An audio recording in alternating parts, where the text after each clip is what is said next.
Assalamualaikum warahmatullahi wabarakatuh.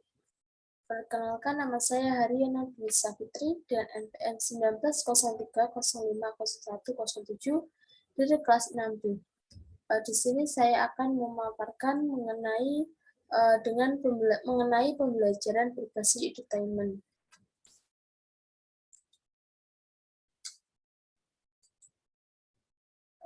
Yang pertama yaitu mengenai pengertian edutainment.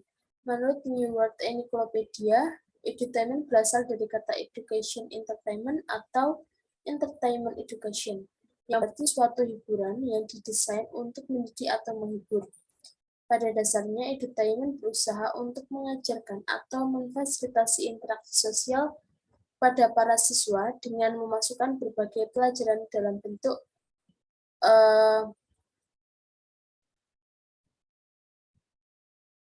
mengajarkan atau memfasilitasi interaksi sosial kepada siswa dengan memasukkan berbagai pelajaran dalam bentuk hiburan yang sudah akrab di telinga mereka, seperti televisi, permainan yang ada di komputer, atau video games, film, dan lain sebagainya.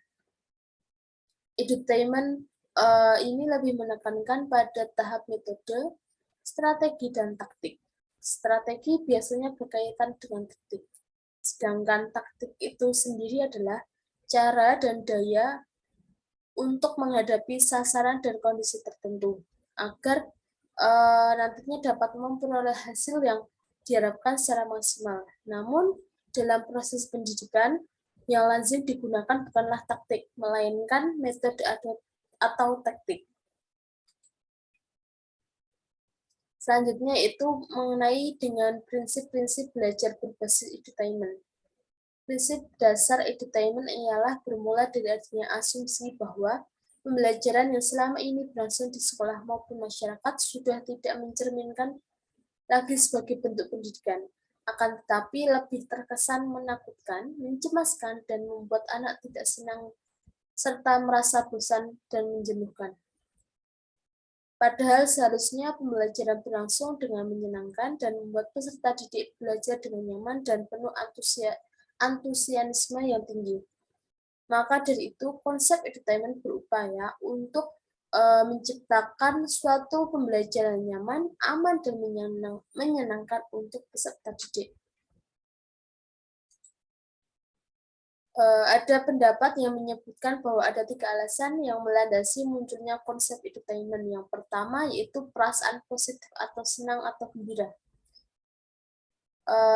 Perasaan positif ini akan mempercepat pembelajaran, sedangkan perasaan negatif seperti sedih, takut, terancam, merasa tidak mampu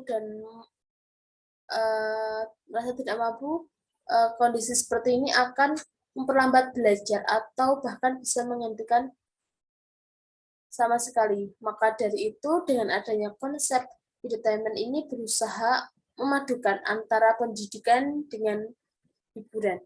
Yang kedua itu jika seorang mampu menggunakan potensi nalar dan emosinya secara jitu, maka akan membuat loncatan prestasi belajar yang tidak terduga sebelumnya.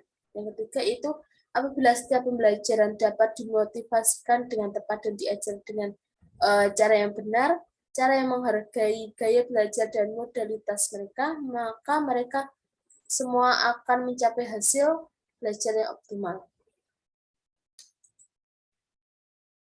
Dan selanjutnya itu ada karakteristik edutainment. Ada 4 yang menjadi karakteristik dari konsep edutainment, yaitu yang pertama itu konsep edutainment adalah suatu rangkaian pendekatan dalam pembelajaran untuk menjembatani jurang yang memisahkan antara proses mengajar dan proses belajar, sehingga diharapkan dapat meningkatkan hasil belajar.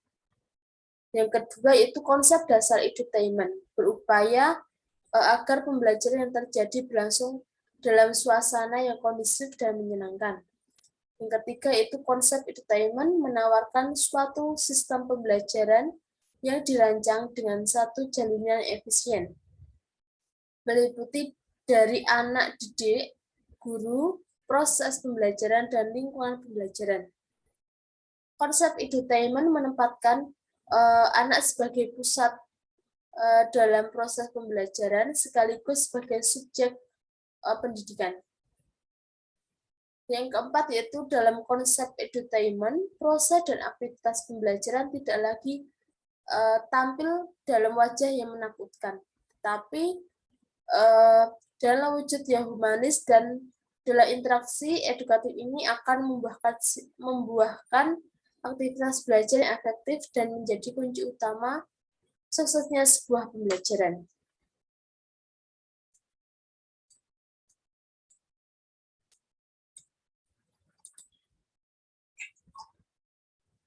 Yang selanjutnya itu ada teori belajar berbasis edutainment.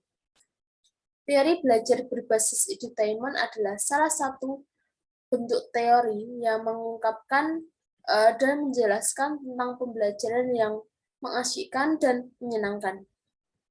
Dalam proses pembelajaran inilah terdapat banyak teori yang telah diungkapkan oleh para ahli pendidikan maupun psikologis.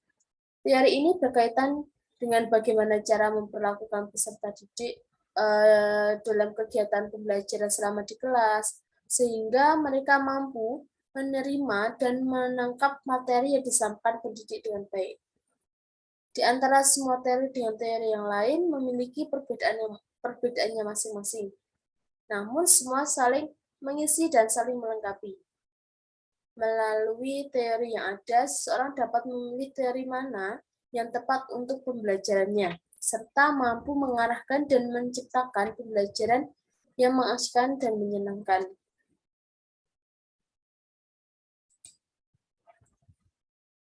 Adapun teori pembelajaran berbasis edutainment di bawah ini. Yang pertama yaitu teori belajar kooperatif. Adalah model pembelajaran ini adalah belajar kelompok. Kelompok di sini merupakan rangkaian kegiatan belajar yang dilakukan oleh peserta didik dalam kelompok-kelompok tertentu untuk mencapai tujuan pembelajaran yang telah dirumuskan. Teori otak trium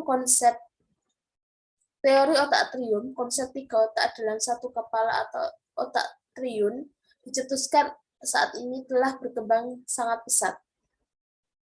Paul MacLean sendiri telah mengembangkan teori otak triun ke level yang lebih jauh, lebih kompleks dan mendalam. Namun analogi yang kita gunakan saat ini sangat membantu untuk memberikan pemahaman cara kerja otak dalam hubungannya dengan kesiapan belajar siswa.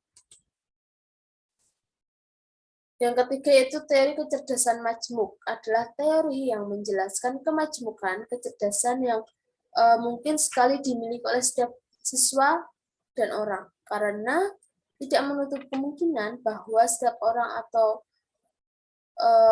siswa ini memiliki multi-talent dan multiple intelligence, meskipun dengan catatan tidak semua memiliki derajat kecerdasan dan talenta yang sama dan beragam. Howard Gardner mengemukakan dalam teori multiple intelligence di dalam bukunya Frame of Mind.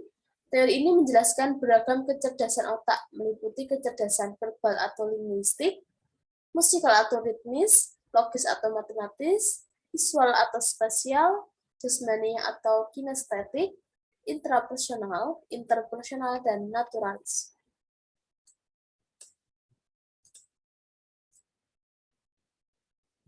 Berbagai teori dan bentuk terapan edutainment.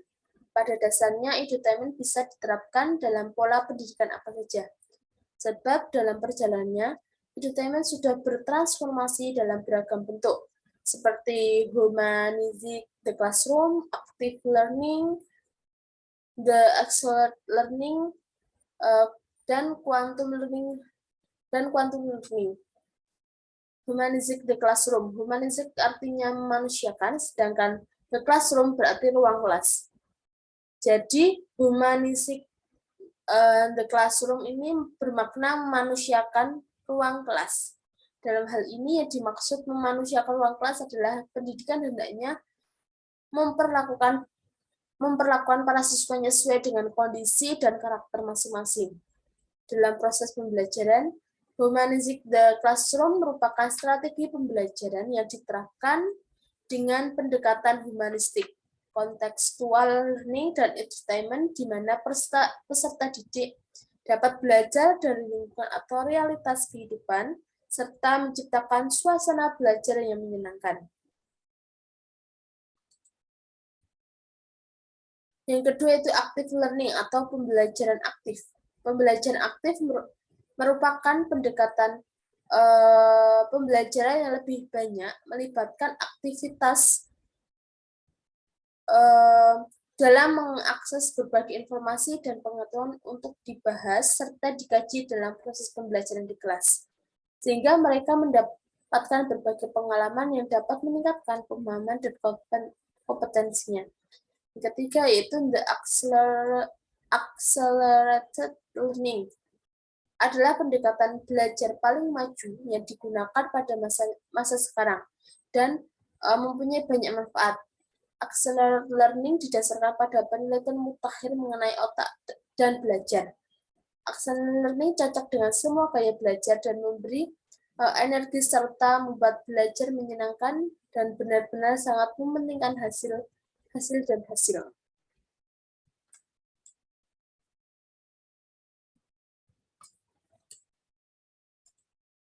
Yang terakhir itu quantum learning. Quantum learning berakar dari upaya Georgy Lozanov, seorang pendidik berkebangsaan Bulgaria yang bereksperimen dengan apa yang disebutkannya sebagai sugestologi atau sugestopedia. Prinsipnya adalah bahwa sugesti dapat dan pasti mempengaruhi hasil belajar dan setiap detail apapun memberikan sugesti positif maupun negatif. Quantum learning mencangkup aspek-aspek penting dalam program neurolinguistik atau NLP, yaitu suatu penelitian tentang bagaimana otak mengatur informasi.